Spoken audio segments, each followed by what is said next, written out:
Welcome back to the Fourth Way Podcast. We are quite a number of episodes into our season on government so far, and we are about to take our first episode which moves beyond the Bible. I placed a lot of emphasis on the Bible, not only because the Bible is foundational for a Christian worldview, but also because it's important to lay everything out on the table. Most American Christians have a pretty narrow view of government, which is largely inherited assumption, in my opinion. And I think it's important to confront those assumptions not only with sifting through a significant amount of texts, but also in discussing those texts as a flowing narrative. So whereas much of the view which holds government in high esteem is taken from a small selection of passages read in isolation, my hope is that by spending the amount of time we did on the Bible, we will at least create some cognitive dissonance for those who hold to this simplified view. Because we've given you a pretty big bird's eye view of things, and to just try to Romans 13 something, I hope by this point would be pretty difficult for you. Today we are going to move beyond the Bible, but just barely. So in my opinion, the next best thing we could get to the Bible is going to be looking at the teaching of those who were disciples of the ones who wrote the Bible. So while time can sometimes allow us to learn new things, it can also cause us to lose things. Perfect preservation is a difficult thing to accomplish, especially over thousands and thousands of years. I consider it imperative then to look at what the very, very early church taught. Specifically the church prior to Christianity's marriage with the state, with Constantine. So we're basically talking about the church pre-300 CE. And that group is generally called the Ante-Nicene church, because they were the church which preceded the Nicene Creed. So if you want to hear some more specific arguments as to why I think the early church is important and how I discern what they can teach us, I'll put a link to a previous episode I did where I talk about that very thing. But that's not really the scope of this episode, so I want to focus on the content of the early church here. Just know that the majority of the texts below are from the Ante-Nicene church, though some are a little bit later. Before I jump into the quotes, I want to mention a few important things. First, I understand that quotes are pulled out of much larger contexts. I have not read even close to all of the early church writings, though it is a goal of mine to read more and more over time.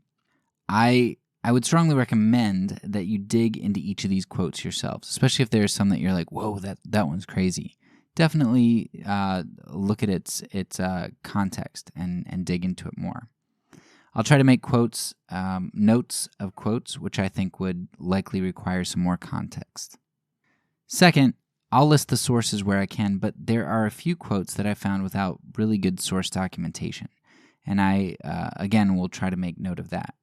Where I was able to use Google Books, if I didn't read the text myself, I use Google Books, which is really helpful. If you plug in a quote and type Google Books after it, Google Books will actually show you in the document that quoted text, and you can read several pages around it. So a lot of these quotes I did actually look up via Google Books and searched around it to get the immediate context, but even still with immediate context, there's the context of the work itself and such, which does make things more complex than just a simple quote. In light of these first 2 points, I also want to point out that even if a few of these quotes were to be dismissed, if you did look some of them up and you're like, oh yeah, that doesn't really fly, there are plenty of other quotes that I think would stand. So these quotes are meant to show a cumulative case for what general ideas were floating around. They're meant to show what was floating around in the very early church. Counter quotes or the dissolution of a few of the quotes I present doesn't dismiss the fact that what I'm presenting was a significant stance, if not the main stance, of the early church. Finally, I have organized the quotes in a specific fashion. So the first portion of quotes will be specific to the government and high offices. They will clearly denounce certain positions and shed light directly on the government.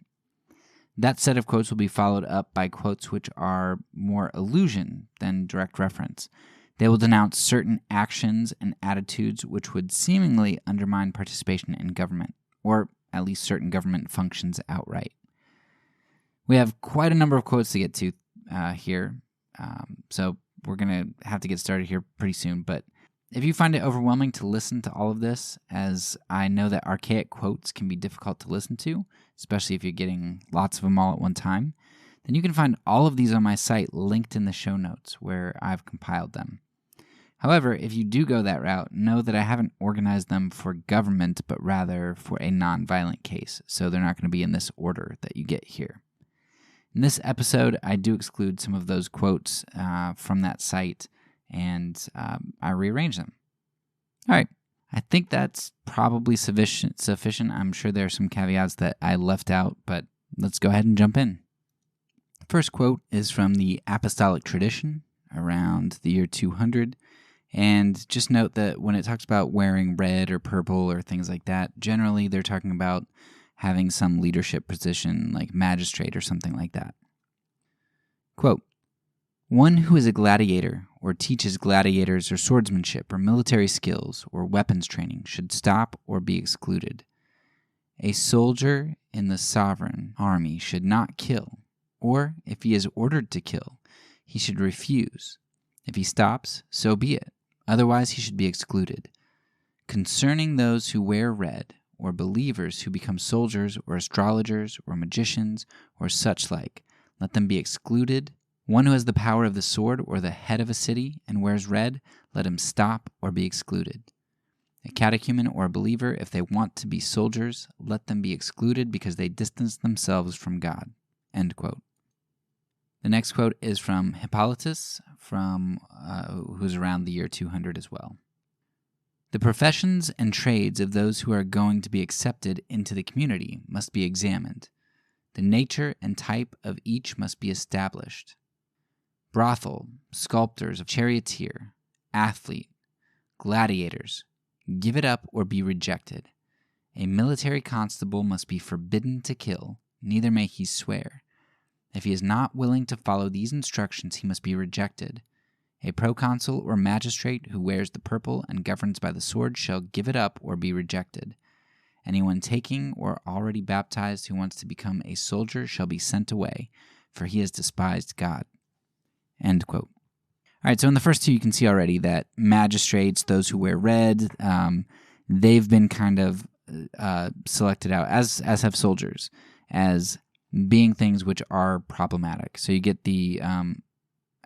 in the first one, you've got more of an not ecumenical document, but a broader church document, which is representative of a larger group of people. And the second one, you've got Hippolytus, who, speaking for himself, but presumably he's speaking the mind of a lot of people in the church at that moment. And you can see that when it comes to magistrates, one of the main issues is that the bearing of swords is a problem, and then the taking of an oath. So those two things seem to be problems just that are very clear with magistrates. So as we hear a lot of these other quotes, just kind of keep your ears open, because a lot of times it's going to come down to oath taking, bloodletting, and worshiping idols. Those are three things that kind of get drawn out in regard to various professions. Okay, we've got Tertullian, who is also around the year 200. Quote, "But now inquiry is made about the point, whether a believer may turn himself unto military service, and whether the military may be admitted unto the faith. Even the rank and file, or each inferior grade, to whom there is no necessity for taking part in sacrifices or capital punishments. There's no agreement between the divine and the human sacrament, the standard of Christ and the standard of the devil, the camp of light and the camp of darkness.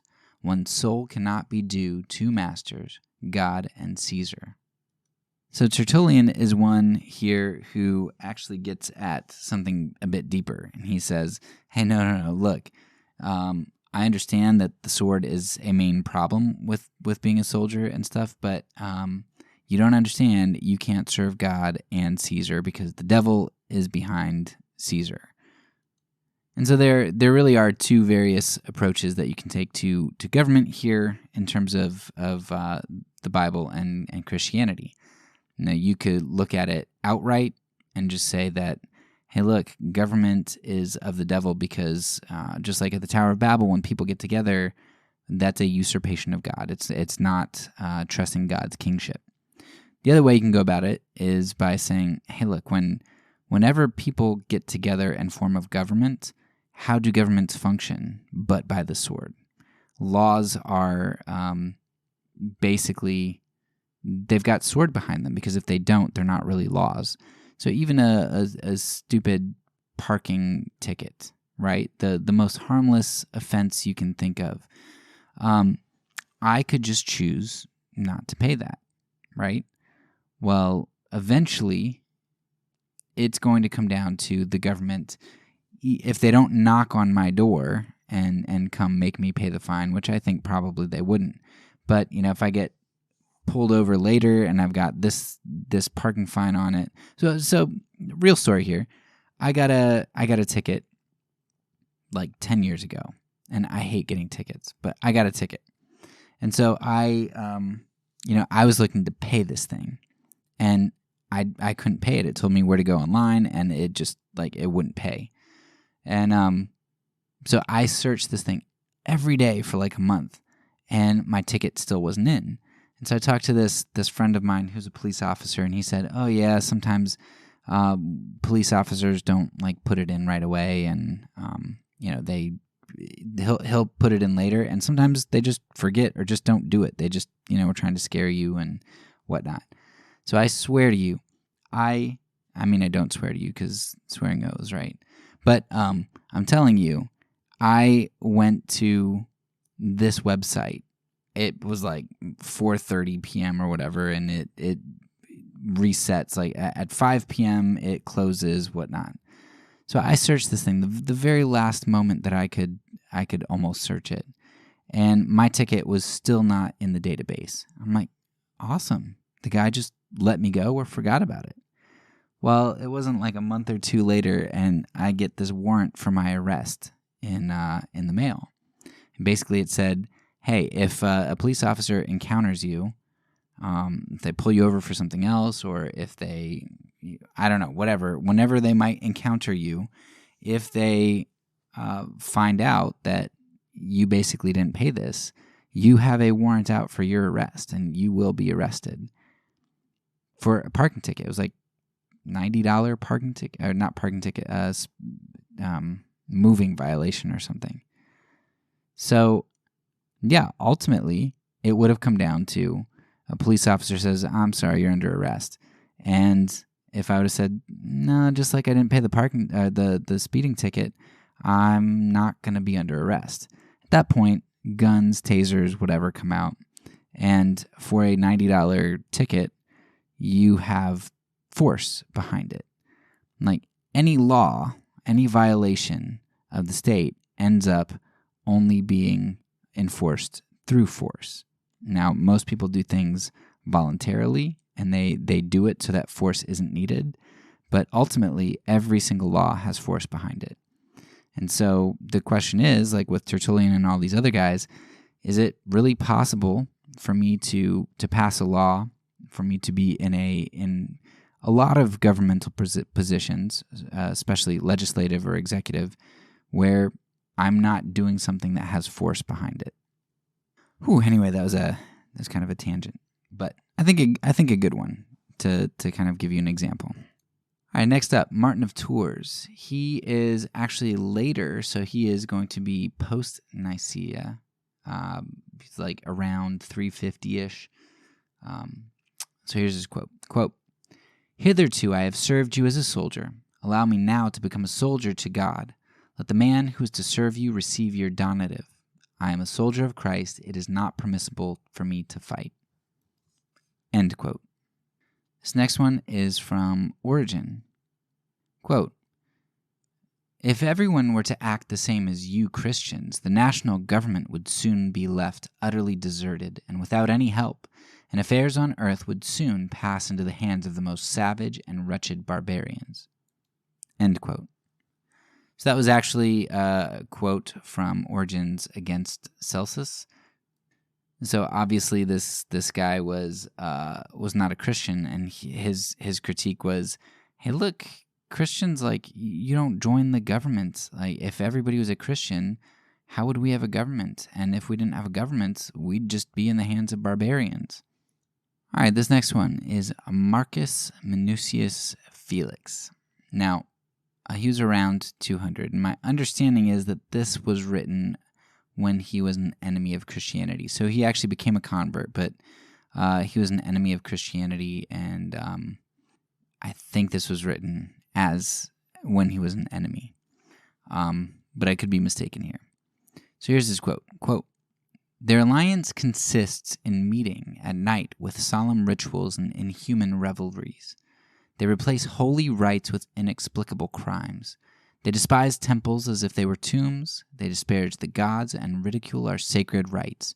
They look down on our priests, although they are pitiable themselves.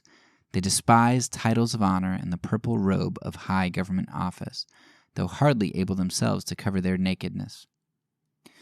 So I think enemy attestation, like with Marcus here, as well as with Celsus, I think those are important because they give you glimpses of not just what people say about themselves, but what the enemies are saying. So if you've got Christians who are saying, yeah, we don't really join the government because it's got lots of problems, and the enemies are saying the same thing, then you know, well, the Christians who are saying they don't join the government aren't really just saying that, like, oh, we're so pietistic, we don't do this, when in reality they do. But if their enemies are saying the same thing, then you know that they probably really don't. So I think those are two important quotes there, so that you can kind of get a rounded out view of what other people are saying as well. Here's another one by Tertullian. Quote, "To begin with, the real ground of the military crown, I think we must first inquire whether warfare is proper at all for Christians. What sense is there in discussing the merely accidental when that on which it rests is to be condemned? Do we believe it lawful for a human oath to be superadded to one divine, for a man to come under promise to another master after Christ? Shall it be held lawful to make an occupation of the sword, when the Lord proclaims that he who uses the sword shall perish by the sword?" End quote. And I do not have a citation for that one, so that might be one that you want to look up and follow. All right, here's a quick Tertullian one, and I have no idea what the context of this one is, but it's I'm sure there's a lot more to it than this, but it's so catchy, this little one-liner. Quote, "Shall we carry a flag? It is a rival to Christ." End quote. All right, this next one is, and like I said, some of these we're focusing on soldiers because they're really the position, the governmental position that Christians have most available to them if they want it. And so it's the thing that they're dealing the most with. And we can try to make inferences from that to government, especially when we're able to find some on government that basically have the same kind of thought process behind it as they do with soldiers. But this one I like because it's from the Council of Nicaea, and I the 325 one. And I like it for a number of reasons. So first of all, it's late. It's after Constantine is already in power. But it's right after he gets power. And so you're going to kind of get this snapshot of the church kind of frozen in this moment that is this big transition. So they've already started to make some changes, but they're not fully changed yet. And so you can kind of it's almost like an ice core. Like you get this moment frozen in time, and you can see kind of some of the old traditions, but then you also see some of the new atmosphere that's coming. So I like it because it's early, and you kind of see this transition period happening. Secondly, I like it because it's an ecumenical council, and so this isn't just like Tertullian talking, and you can dismiss Tertullian because you can say whatever you want to say about him or Origen. I mean, you can dismiss him like people have been doing for a long time. When individuals are much more complex than just being able to dismiss them or accept everything that they say. But ecumenical councils, I mean, things like the apostolic tradition, things that are or like the Didache, which are probably representative of at least a body of believers and maybe several bodies, are really good. But then I also think they can have like particular regional influences and stuff on them. So having something like the Council of Nicaea, which is more ecumenical, like you're covering the Christian world, that's pretty cool, because what you're going to get out of that is representative of at least a significant number of people. So listen to what the Council of Nicaea has to say here. As many as were called by grace and displayed the first zeal, having cast aside their military girdles, but afterwards returned like dogs to their own vomit, so that some spent money and by means of gifts regained their military stations. Let these, after they have passed the space of 3 years as hearers, be for 10 years prostrators. But in all these cases it is necessary to examine well into their purpose and what their repentance appears to be like. End quote. So man, that's pretty harsh stuff there in the Council of Nicaea for people who enter the military after becoming Christians. If you're in there and you can stay in there without killing anybody, okay, go for it. But to kind of renew your military vows was a no-no in the initial council. Pretty big ramifications there for people who did. All right, here's one from the Testament of our Lord, which is actually, I think, the latest quote I have on here. It is from the 4th or 5th century. Actually, maybe there's a Chrysostom one later that I don't know. But Testament of our Lord, 4th or 5th century. It's it's not an ecumenical document, but it's one that would be more broadly representative than an individual. Quote, "If anyone be a soldier or an authority, let him be taught not to oppress or to kill or to rob or to be angry or to rage and afflict anyone, but let those rations suffice him which are given to him." End quote. So obviously the "or in authority" was a key in that quote there. All right, Spiritus, circa 180. Spiritus answered, I do not recognize any empire of this present age. I serve that God whom no person has seen or can ever see with these eyes. I have not stolen. On the contrary, when I buy anything, I pay my taxes, for I know only one Lord, the King of Kings, the ruler of all nations. End quote. Okay, this next one is from Tatian. Quote, "I do not wish to be a ruler. I do not strive for wealth. I refuse offices connected with military command. Fornication I detest. No insatiable hunger for gold drives me to go to sea. I do not fight for victory laurels. I am free from the mad thirst for fame. I despise death. I stand above every illness. No grief consumes my soul." End quote. Next one is from Maximilian of Tebessa, around 295. Quote, "Why do you want to know my name? It is not permitted to me to serve in the military since I am a Christian. I cannot serve in the military. I cannot do wrong. I am a Christian. I will not do it. I cannot serve in the military. I will not serve. Cut off my head. I do not serve the world, but I do serve my God." End quote. Okay, we've got John Chrysostom next. He's writing around, the late 300s, early 400s. And I would imagine, I don't know much about John Chrysostom, but by this time, it'd be hard for me to think that John Chrysostom is like totally against government office and stuff, but maybe he is. I don't know. So anybody who is after Constantine, I would definitely look more into their works and their quotes to see the context for these. But here's Chrysostom. Quote, "I am a Christian. He who answers thus has declared everything at once, his country, profession, family. The believer belongs to no city on earth but to the heavenly Jerusalem." End quote. Also from Canons of Hippolytus, around 340. Quote, Whoever has received the authority to kill or else a soldier, they are not to kill in any case, even if they receive the order to kill. They are not to pronounce a bad word. Those who have received an honor are not to wear wreaths on their heads. Whosoever is raised to the authority of a prefect or the magistracy and does not put on the righteousness of the gospel is to be excluded from the flock, and the bishop is not to pray with him." End quote. And finally, for this section, we have Athenagoras. Quote, "For we have learned not only not to return blow for blow, nor to go to law with those who plunder and rob us, but to those who smite us on one side of the face to offer the other side also, and to those who take away our coat to give likewise our cloak." End quote.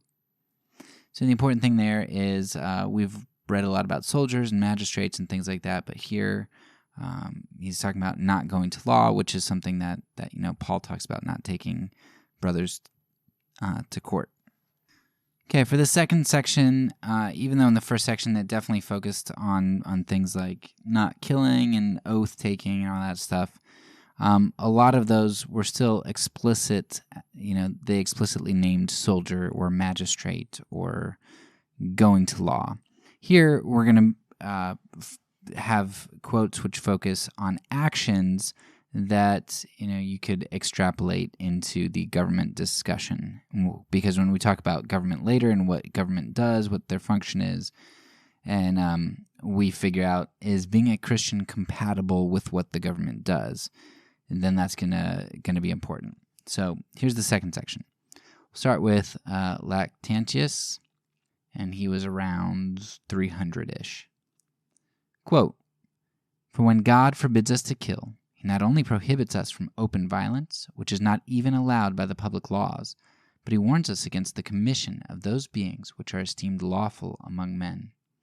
Therefore, with regard to this precept of God, there ought to be no exception at all, but that it is always unlawful to put to death a man whom God willed to be a sacred animal."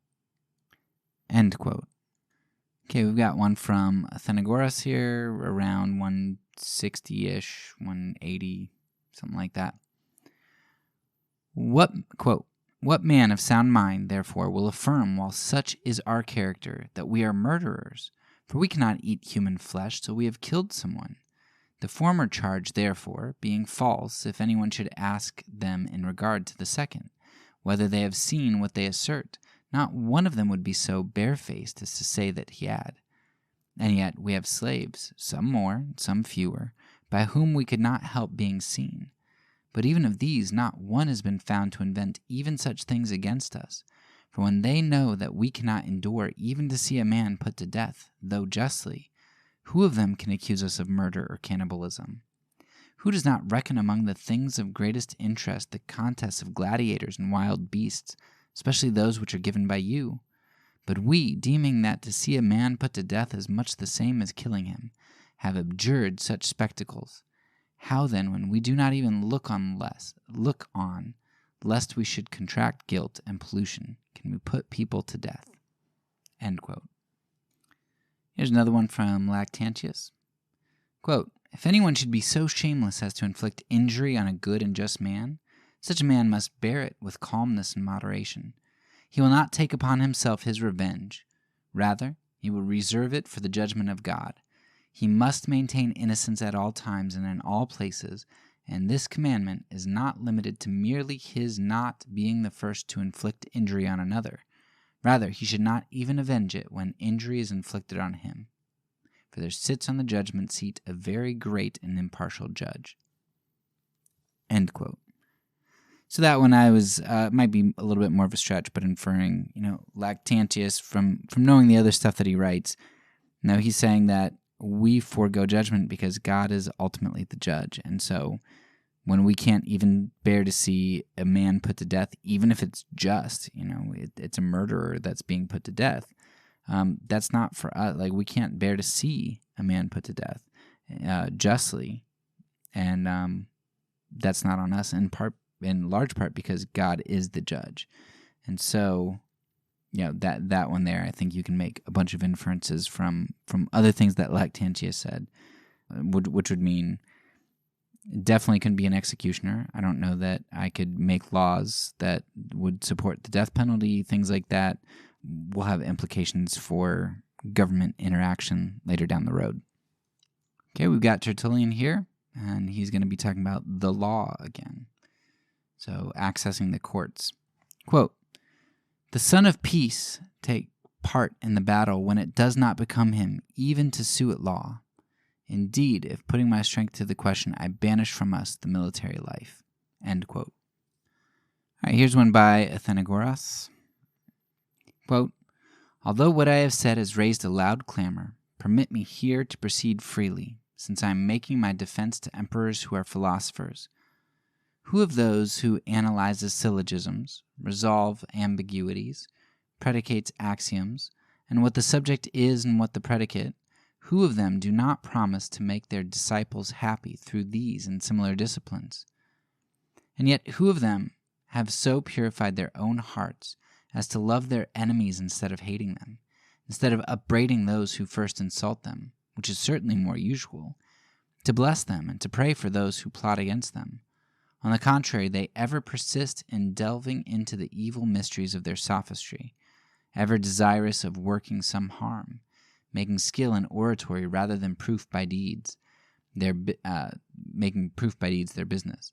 With us, on the contrary, you will find unlettered people, tradesmen and old women, who, though unable to express in words the advantages of our teaching, demonstrate by acts the value of their principles, for they do not rehearse speeches, but evidence good deeds. When struck, they do not strike back. When robbed, they do not sue. To those who ask, they give, and they love their neighbor as themselves." End quote. All right, we've got a quote here by Ambrose in the late 300s. Now, Ambrose is definitely not a nonviolent guy, and he's definitely not one who is anti-government. But I talk about him a little bit in one of the other episodes in our numerous seasons. I forget which one. Even though Ambrose is not nonviolent and not against the government of his day, I think there's still some inklings that you see from him where he's got some carryovers from previous Christian thinking. So let me read this. Quote, "I do not think that a Christian ought to save his own life by the death of another, just as when he meets an armed robber he cannot return his blows, lest in defense of his life he should stain his love towards his neighbor." End quote.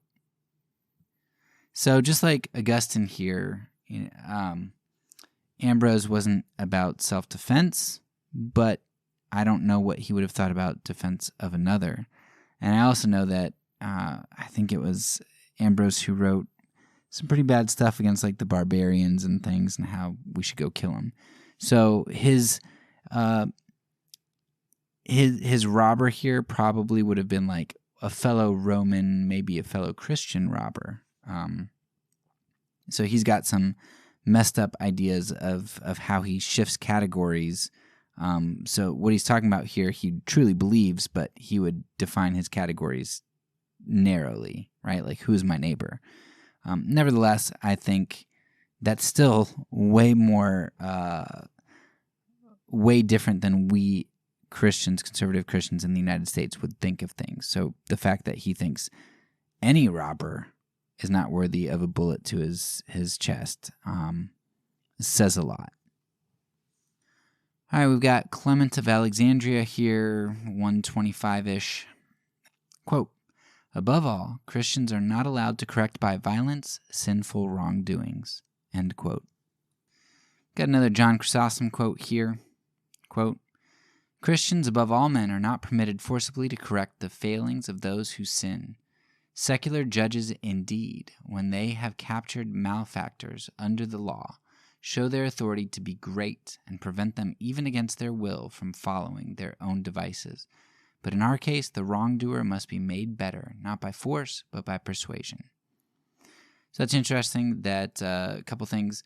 Ambrose highlights secular judges. He doesn't highlight Christian judges. I'm sure by this time there were Christian judges, but I don't know what Chrysostom's thoughts are on them. And secondly, he says that Christians use persuasion. So he differentiates how secular government works versus how Christianity works. All right, so those are essentially our quotes. We've got quite a lot of quotes from the early church.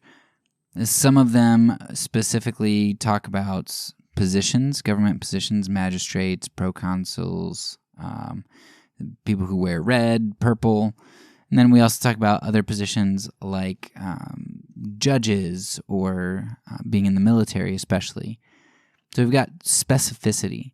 But then we also have actions like not suing or not killing, not seeing capital punishment, even if it's just, things like that, which are going to come into play in terms of thinking about, well, what do different government officials do? What is the role of government? And we'll get into that discussion a lot later, but this is going to be really important, and we're going to come back to this because our question is going to be, what do Christians do with what we are supposed to be, what we are called to be, and what the government is and is called to do? How do we reconcile those things? And can we reconcile those things? That's all for now. So peace, and because I'm a pacifist, when I say it, I mean it.